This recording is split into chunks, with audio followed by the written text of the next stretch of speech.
Une dépêche très importante venait d'arriver au siège d'une grande société d'affaires. Les directeurs se réunirent immédiatement et en quelques minutes, l'endroit devint la scène d'une activité intense. Les téléphones sonnaient, des messages furent envoyés par courrier électronique, les doigts agiles des dactylos s'activaient sur les claviers des ordinateurs. Au fait, de quoi s'agissait-il ? Il y avait une question vitale liée à cette importante information et il fallait une réponse. Une réponse sûre et sans équivoque. Et sans cette réponse, aucun des directeurs responsables ne se sentait en paix. Tout le monde se demandait, cette nouvelle est-elle vraie ? C'était la question. Non pas est-elle agréable, ou est-ce une bonne idée, ou est-elle rassurante, ou est-elle plaisante ? Non. Qu'elle fût agréable ou non, ce qui comptait, c'était est-ce la vérité ? Personne ne critiqua l'homme qui avait apporté le message. Personne ne fit aucune remarque sur l'agence qui avait écrit l'article. Ce qui comptait, c'était le message. Pourquoi ce message avait-il tant d'importance ? Parce que, s'il était vrai, il voulait agir en conséquence et engager la firme. Si la nouvelle était une erreur, il eût été dangereux de s'y engager. Et si elle était vraie, il eût été dommageable de ne pas s'y engager, aussi devait-il savoir à tout prix. Sur le plan moral et spirituel, nous vivons dans un monde où la lumière de la vérité est tellement mêlée à l'obscurité de l'erreur que l'on tâtonne dans le crépuscule de l'incertitude. Notre monde occidental est tellement plongé dans la pénombre spirituelle qu'il ne se pose même plus la question fameuse de Ponce Pilate « Qu'est-ce que la vérité ?» N'est vérité pour l'homme moderne que ce qui plaît à son cœur. Pour qu'une chose soit acceptée aujourd'hui, il ne faut plus nécessairement qu'elle soit vraie. Elle conviendra d'autant mieux qu'elle sera facile et qu'elle n'entrera pas en conflit avec notre manière de voir ou de faire. D'où des phrases nébuleuses comme toutes les religions sont bonnes pourvu qu'on y croit, ou bien il n'y a qu'un Dieu, il est le même pour tous. Certains iront jusqu'à dire la vérité ne m'est vérité que lorsqu'elle sert mes intérêts. Ceci dit, je crois cependant que si la majorité de nos concitoyens préfèrent une erreur néfaste à une vérité salutaire, il reste des chercheurs pour qui la vérité n'est pas un vain mot, et je crois que dans votre bonne ville de Marseille, et parmi nous ce soir, il y a de chers amis qui étouffent sous le poids des traditions erronées qui leur ont été enseignées et qui désirent respirer l'air pur de la vérité. Je vais ouvrir devant vous la Bible et extraire 3 courtes lectures tirées du Saint-Évangile selon Jean. Le premier est au chapitre 18, où Jésus est interrogé par Ponce Pilate et à qui il répond, je lis au verset 36, « Mon royaume n'est pas de ce monde. Je suis né et je suis venu dans ce monde pour rendre témoignage à la vérité. Quiconque est de la vérité écoute ma voix. » Et Pilate lui répondit, « Qu'est-ce que la vérité ?» Le deuxième texte se trouve dans le même évangile de Jean, chapitre 14 et verset 6, où Jésus dit cette formidable assertion, « Je suis le chemin, la vérité et la vie. » Et le troisième, au chapitre 17, verset 17, la référence est très facile à retenir, 17-17, dans ce qui a été appelé la prière sacerdotale, où Jésus, s'adressant à Dieu, dit « Père, Sanctifie-les par ta vérité, ta parole est la vérité. Nous avons donc ces trois textes. Qu'est-ce que la vérité ? Je suis la vérité et ta parole est la vérité. La vérité n'est pas une sorte d'héritage qui nous viendrait de nos parents ou que nous posséderions de droit à la naissance. Un homme avec qui je parlais de ces choses m'a dit « La vérité, elle est en nous. Il nous faut la découvrir. » Ce n'est pas ce que nous apprend ni l'expérience ni la Bible. Ce que nous héritons de nos parents, c'est plutôt le contraire.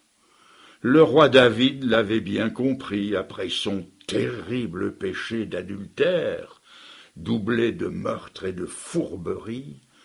Il a pris conscience des tares morales qu'il portait en lui, et il s'est écrié dans ce fameux psaume 51, aussi appelé psaume de la repentance, « Ô Dieu, je reconnais mes transgressions, mon péché est constamment devant moi.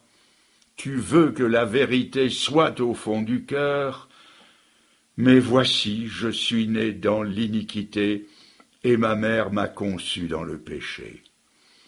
Or là où est le péché, là est l'erreur, et l'erreur n'engendre jamais la vérité. Une citerne à purin ne crachera jamais que du purin, malgré une cuve en acier inoxydable. C'est ce que dit à sa façon l'Épître aux Romains au chapitre 1er. La colère de Dieu est révélée du ciel contre toute impiété des hommes qui retiennent injustement la vérité captive. C'est là tout autre chose que d'être détenteur de la vérité. C'est au contraire la retenir captive injustement. C'est lui préférer l'erreur. Cela veut dire concrètement qu'il nous est arrivé de savoir qu'une chose était fausse, mais nous l'avons préférée parce qu'elle nous convenait mieux. Nous avons fait taire notre conscience lorsqu'elle protestait contre une atteinte à ce que nous savions être la vérité. Et nous avons ainsi tout doucement pris l'habitude de substituer l'erreur à la vérité, le péché à la sainteté, la souillure à la pureté, nous-mêmes à Dieu. Et nous en sommes arrivés à cet état extrême décrit dans l'Épître aux Romains. Nous avons honoré la créature, en l'occurrence nous-mêmes. Nous avons honoré la créature plutôt que le Créateur, nos pensées plutôt que celles de Dieu, nos droits plutôt que ceux de Dieu. À force de se croire eux-mêmes, les hommes, même parfois des hommes d'Église, sont arrivés dans le domaine spirituel ou religieux aux superstitions les plus grossières. Je vais vous donner un aperçu hilarant de ce que les hommes sont arrivés à croire dans le domaine médical. Grâce aux lumières que nous possédons maintenant, vous allez peut-être vous esclaffer de rire. Mais sachez que derrière ces exemples un peu folâtres, mais réels, il y a un équivalent spirituel plus grossier encore. Dans les contrées du nord de l'Europe, on prétendait guérir d'un catarrhe, d'un rhume, en s'enroulant les chaussettes chaudes et humides autour du cou. Un médecin sorcier guérissait un mal semblable en donnant au patient une poudre à avaler. Et le lendemain, la douleur était descendue de la gorge dans l'estomac. La poudre était faite de baies, de grenouilles desséchées et de vieux disques de gramophone moulus ensemble. Des peuplades d'Afrique de l'Est croyaient que le choléra était enfermé dans les volcans et relâché lors des éruptions. Refusant tout traitement médical, ils se tenaient sur le seuil de leur maison, faisant feu de toutes leurs armes, tirant des flèches pour l'effrayer. Dans certaines régions de Grande-Bretagne, on croyait qu'une grenouille tenue dans la bouche était un bon remède contre les ulcères. Une tête de poisson vivant tenue dans la bouche, puis remis à l'eau, guérissait de la coqueluche. Et le fait de toucher un mort faisait passer la maladie du vivant dans le mort. Nos ancêtres traitaient l'asthme avec du poumon de renard séché pilé dans du sang de hibou. 30 escargots, 30 vers coupés et broyés, le tout mélangé à du lait et de l'eau de source guérissait de la tuberculose. Il y avait aussi des remèdes universels.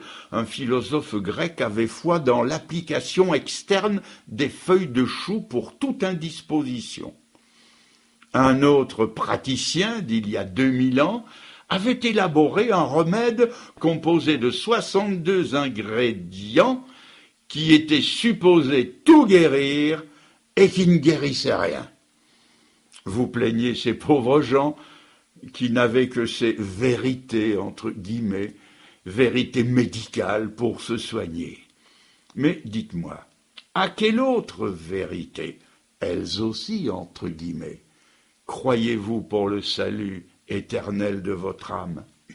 La Bible nous dit dans la 2e épître aux Corinthiens, chapitre 11, verset 14, que Satan se déguise en ange de lumière. Il est maître dans l'art de camoufler ses erreurs et de les faire passer pour des vérités.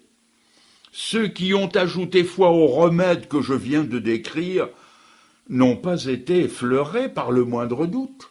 Des millions en sont là dans le domaine des choses éternelles. C'est avec la plus grande sincérité qu'ils croient ce que la Bible dénonce dans 1 Timothée 4.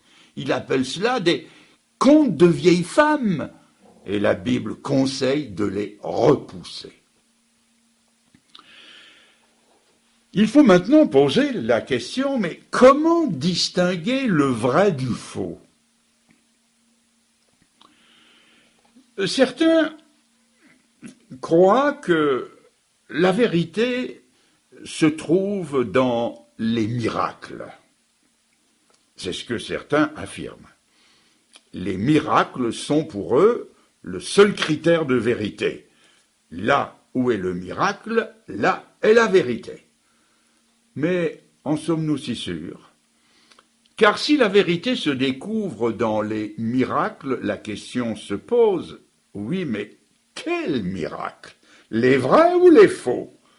Cela peut choquer quelqu'un, mais il faut voir les choses en face. La Bible nous parle des miracles opérés par celui qui, on l'a cité, qui se déguise en ange de lumière.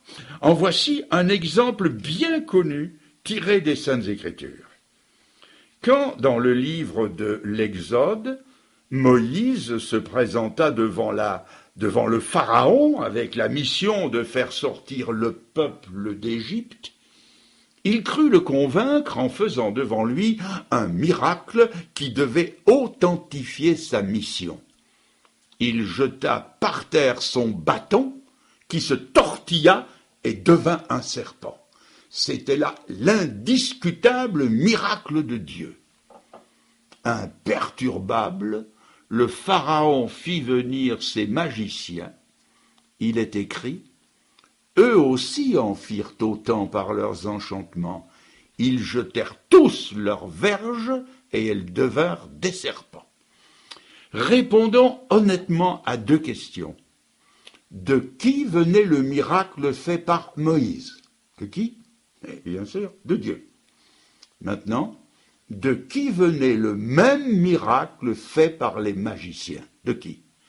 Poser la question, c'est donner la réponse. Non, 1000 fois non, le miracle n'est pas une garantie de vérité. La Bible ne dit-elle pas en 2 Thessaloniciens 2 que l'apparition prochaine de l'Antéchrist, ce dictateur mondial, cette apparition se fera par la puissance de Satan, avec toutes sortes de miracles, de signes et de prodiges mensongers, et avec toutes les séductions de l'iniquité, pour que tous ceux qui n'ont pas reçu l'amour de la vérité pour être sauvés, tous ceux qui n'ont pas cru à la vérité, mais qui ont pris plaisir à l'injustice, soient condamnés. Non, je le répète, le miracle n'est pas une garantie de vérité. D'autres croient que la vérité se trouve dans l'intensité des sentiments. Ils disent que quand quelque chose les soulève, les remplit d'une émotion qui va même jusqu'aux larmes, ça ne peut être que la vérité. Mais la vérité n'est jamais fonction des sentiments, fussent-ils les plus exaltés. Dans le prophète Ézéchiel au chapitre 8, nous lisons ceci.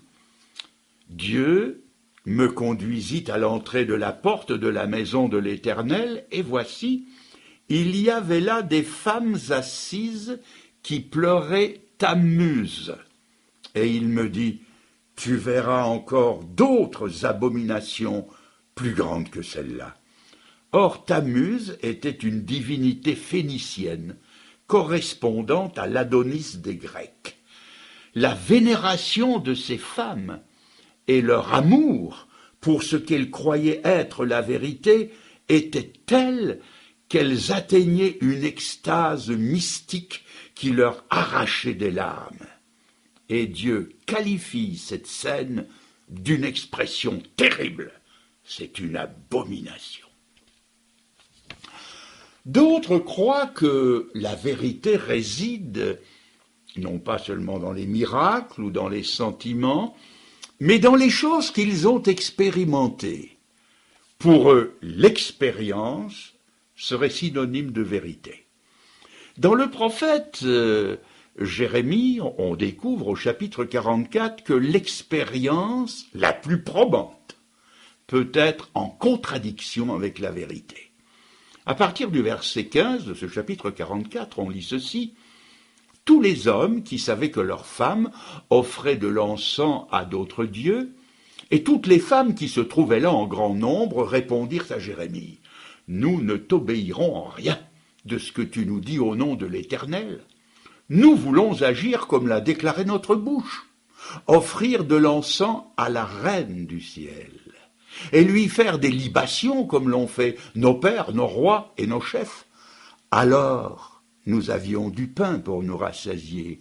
Alors, donc sous-entendu, quand nous offrions des sacrifices à la reine du ciel, alors nous étions heureux et nous n'éprouvions pas de malheur.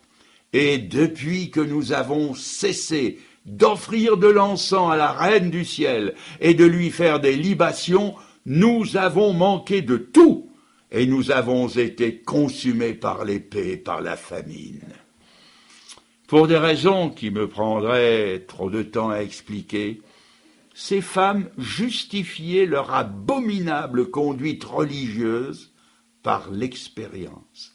L'expérience leur avait appris que mieux valait servir et prier cette idole qu'était la reine du ciel que de servir le Dieu vivant et vrai. Cette erreur était devenue leur vérité.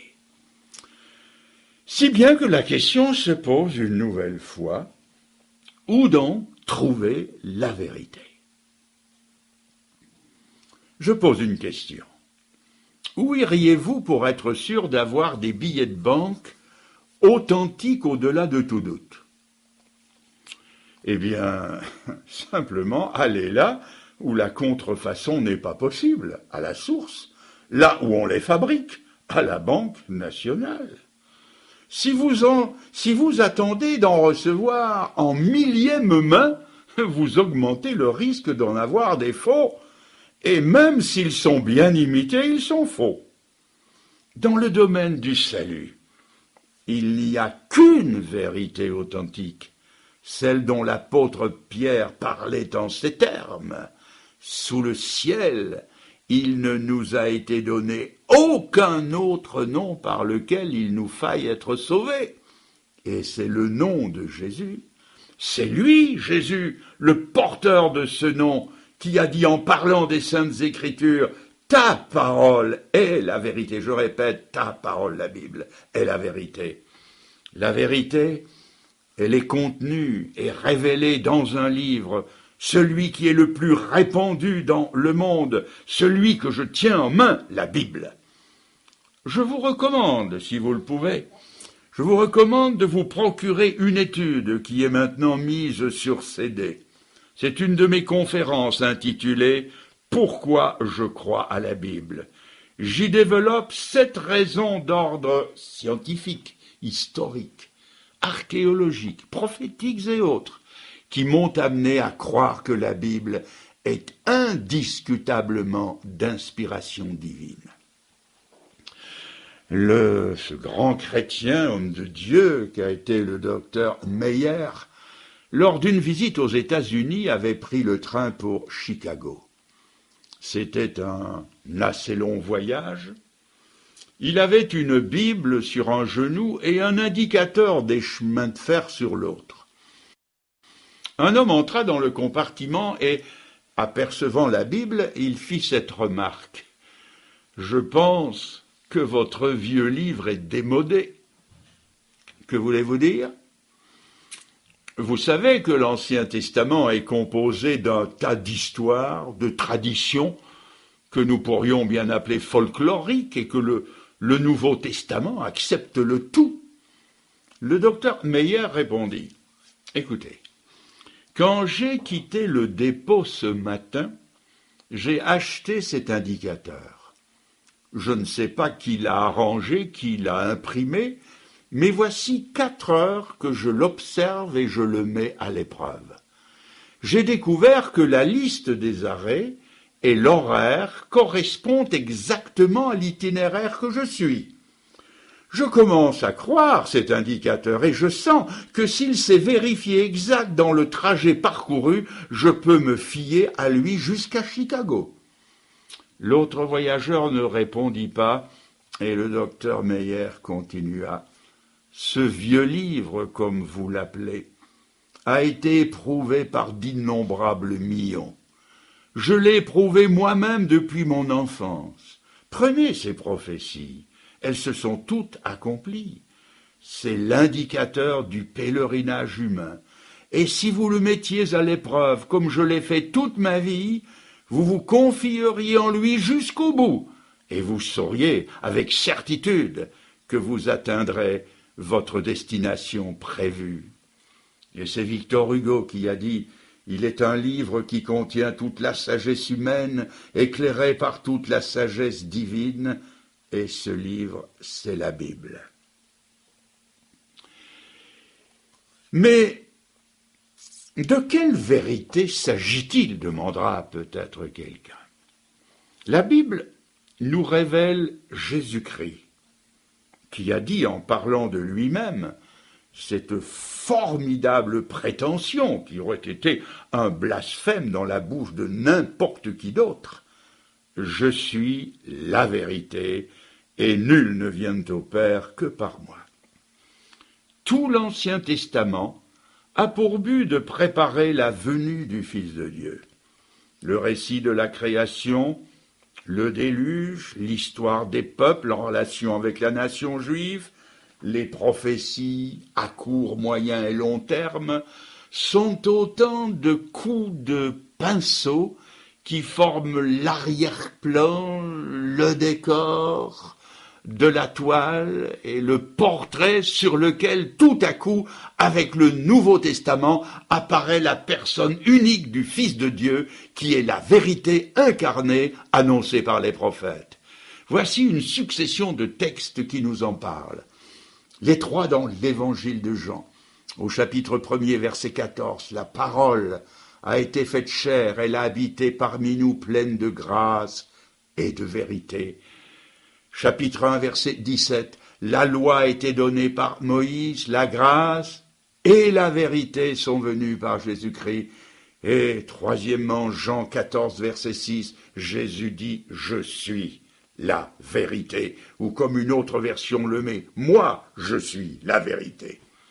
On comprend maintenant que la vérité, ce n'est pas la propriété de tel ou tel groupement religieux qui en revendique l'exclusivité jusqu'à prétendre à l'infaillibilité.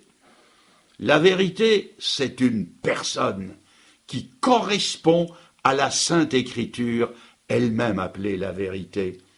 Or, justement, Jésus correspond à la parole comme le cliché d'imprimerie correspond à l'impression. La Bible, c'est la vérité imprimée. Jésus-Christ, c'est le cliché imprimant. Jésus a prouvé l'authenticité de sa personne et de sa mission d'une façon inattaquable, en disant à ceux qui le contestaient « Sondez les Écritures, ce sont elles qui rendent témoignage de moi ».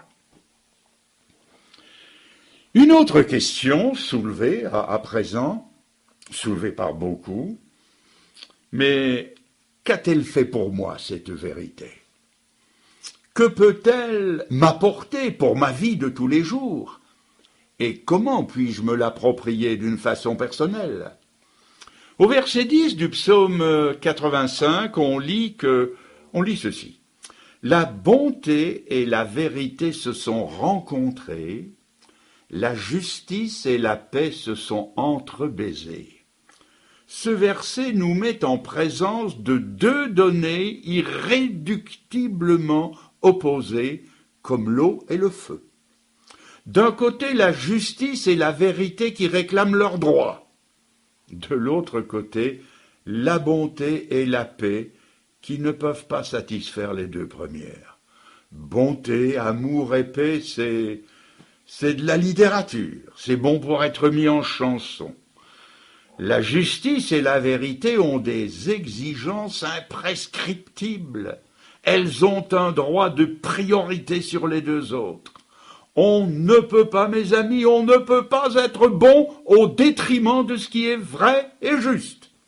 Un président de tribunal ne peut pas absoudre un coupable au nom de je ne sais quel bon sentiment, sans trahir la justice dont il est le garant, et sans le faire au détriment de la partie innocente. Ce serait un crime, et ce juge deviendrait complice du crime qu'il absout. Dieu, c'est le juge incorruptible. Nous sommes, nous, les coupables. Dieu porte le glaive de la justice et du droit. Mais, heureusement, il a dans son cœur des sentiments de bonté et de paix envers nous. Et l'insoluble dilemme, il l'a résolu en donnant son Fils, et je lis là, en rançon pour nos péchés. Dieu, est-il écrit, a tellement aimé le monde qu'il a donné son Fils unique. Jésus, qui lui n'avait jamais péché, s'est présenté entre les deux parties. Il a pris sur lui, à son compte, la dette de nos péchés, les vôtres et les miens, et il en a payé le prix que réclamait la justice, la mort. Et quelle mort! Son âme a goûté la mort amère des abandonnés dans la géhenne de feu. Il l'a subi dans l'abandon de la croix où il a été cloué comme un malfaiteur. Et chacun sait que quand un coupable meurt, l'action judiciaire est éteinte. On ne peut plus rien contre un mort. Or, quand quelqu'un croit de tout son cœur que Jésus est mort condamné à sa place, Dieu le considère comme étant mort avec son Fils. La vérité et la justice sont satisfaites. L'amour, la bonté, la paix se lèvent sur le monde. Dieu offre à quiconque se repent et croit le pardon total, la paix, la guérison de l'âme et la vie éternelle. Vous pouvez recevoir tout cela, et bien plus, en recevant Jésus dans votre cœur ce soir. Comme vous ouvrez la porte à un ami pour qu'il rentre chez vous, eh bien, ouvrez votre cœur à Christ. Invitez-le dans votre vie, et il entrera à l'instant. Pour terminer, laissez-moi vous parler d'un homme, Pilate, Ponce Pilate, le procurateur romain, qui a connu la vérité, qui a défendu la vérité, mais qui est aujourd'hui en compagnie des perdus parce qu'il n'a pas reçu la vérité. Je lis dans le chapitre 18 de l'évangile de Jean, dès le verset 37, que Jésus répondit à Pilate, il lui répondit je suis né et je suis venu dans le monde pour rendre témoignage à la vérité. Quiconque est de la vérité, écoute ma voix. » Et Pilate lui dit, « Qu'est-ce que la vérité ?» Pilate reçoit des mains des grands prêtres un prisonnier qui n'est autre que Jésus. Après lui avoir posé quelques questions, il se rend compte que c'est par envie que les Juifs veulent le faire mourir. Ils viennent lui demander de rendre un jugement selon l'erreur plutôt que selon la vérité. Et Pilate est partagé entre le devoir d'acquitter le Seigneur et le désir de plaire aux Juifs. Au fur et à mesure que les débats se prolongent, il acquiert la conviction que pour être du côté de la vérité, il doit relâcher Jésus qu'il sait être innocent. Il sait qu'en cet homme se trouve la vérité même. Son sens de la justice, son exercice du droit décèle la fourberie des accusateurs. À 3 reprises au moins, il tentera de les fléchir dans le sens de la justice, mais en vain. Et quand à son tour, il devra prendre position sans ambiguïté, à Jésus qui lui parle de vérité, il répondra « Qu'est-ce que la vérité ?» Et je ne me l'imagine presque haussant les épaules et disant « Qu'est-ce que la vérité ?» Et c'est cette réponse qui le condamne, car il sait où est la vérité. La vérité est là devant lui dans la personne du Seigneur, mais il veut donner le change, laisser planer le doute. Il feint de ne pas devoir prendre une position ferme, soit pour, soit contre. Certes, la vérité, il ne la connaît pas tout entière, mais Dieu ne nous demande pas de tout connaître, mais d'agir sur ce que nous connaissons. Et Pilate en sait assez pour que sa responsabilité dans cette affaire soit totalement engagée. Sa façon cavalière de se laver les mains de cette affaire devant tout le monde équivaut devant Dieu à un refus catégorique. Dieu le tient responsable d'avoir cédé à l'erreur plutôt qu'à la vérité. Et quiconque ce soir sait où est la vérité et pose la question de Pilate démontre par là son refus d'obéir à la vérité. Je voudrais vous montrer à présent, par la Bible les conséquences irréparables d'un tel choix. Je reprends le texte de l'Épître aux Romains, chapitre 1, où il est question de ceux qui retiennent injustement la vérité captive, et j'y joins le texte de 2 Thessaloniciens, chapitre 2, versets 9 à 13. Ce texte parle de ceux qui périssent parce qu'ils n'ont pas reçu l'amour de la vérité pour être sauvés. Dieu leur envoie une puissance d'égarement, une énergie d'erreur, pour qu'ils croient au mensonge, afin que tous ceux qui n'ont pas cru à la vérité, mais qui ont pris plaisir à l'injustice, comme pense Pilate, soient condamnés. On rapporte qu'une jeune fille de bonne famille chrétienne, qui avait souvent entendu l'appel à la conversion, fut un jour particulièrement saisie par le message et convaincue par le Saint-Esprit qu'elle devait se convertir. Mais elle a résisté à l'appel une fois de plus, et ce fut aussi la dernière fois, bien qu'elle vécût encore de nombreuses années. À partir de ce jour-là, elle n'éprouva plus jamais aucun désir d'être sauvée. Comme pour Pilate, une puissance d'égarement s'était emparée d'elle pour toujours. Mais, heureusement pour nous, le texte poursuit au verset 13 par une lecture pleine de promesses. Je vous lis, « Nous devons rendre continuellement grâce à votre sujet, parce que Dieu vous a choisi dès le commencement pour le salut, par la sanctification de l'Esprit et par la foi en la vérité. C'est ce que, à la suite de Paul, dira aussi l'apôtre Pierre au chapitre 2, verset 22 de son épître. Vous avez purifié vos âmes en croyant à la vérité. Mes amis, je vous propose de nous recueillir ensemble un moment. Nous allons oublier ceux qui sont avec nous ou à côté de nous pour nous concentrer sur la personne du Seigneur qui a promis sa présence, quoique invisible, au milieu de nous. Il est la vérité qui frappe à la porte de votre cœur, selon ses propres paroles dans Apocalypse 3:20. « Voici, je me tiens à la porte et je frappe. Si quelqu'un entend ma voix et ouvre la porte, j'entrerai chez lui et je souperai avec lui et lui avec moi. » Voulez-vous prendre cette décision de lui laisser la place qu'il demande dans votre vie? Si oui, alors dites-le lui. Nous demeurerons dans l'attitude du recueillement. Nous nous courbons et dites-lui intérieurement, dites-lui, répétez ces paroles même si elles vous conviennent. Dites-lui, Seigneur, Seigneur, moi aussi j'ai eu envers toi les hésitations de Pilate. Je ne me suis pas toujours rangé franchement de ton côté.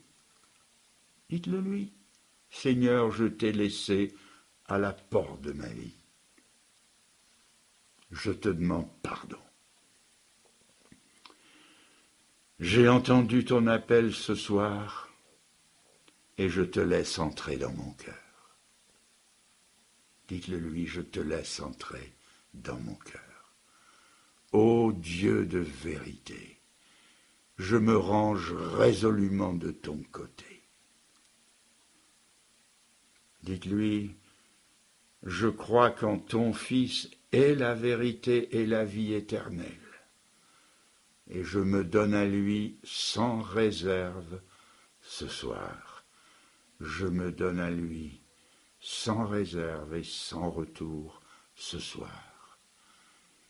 Seigneur, se sont-ils exprimés maladroitement, mais tu n'es pas le Dieu qui s'arrête à la forme, mais tu regardes au cœur. Et je te demande, Seigneur, d'ouvrir ton ciel et de faire descendre ce ciel dans plusieurs cœurs ce soir. Que tout soit bouleversé, tout soit changé. Seigneur, qu'à partir d'aujourd'hui, dans le regard, dans les sentiments, dans les paroles, dans les actions de plusieurs, tout soit bouleversé dans le sens de ce qui est vrai, de ce qui est juste et de ce qui est bon. Seigneur, donne la certitude de ton pardon et d'un redépart avec toi. Donne-leur ton Saint-Esprit pour qu'à partir de ce soir, plus rien ne soit jamais le même dans leur vie. Accueille notre prière au nom de Jésus-Christ. Amen, Seigneur. Amen.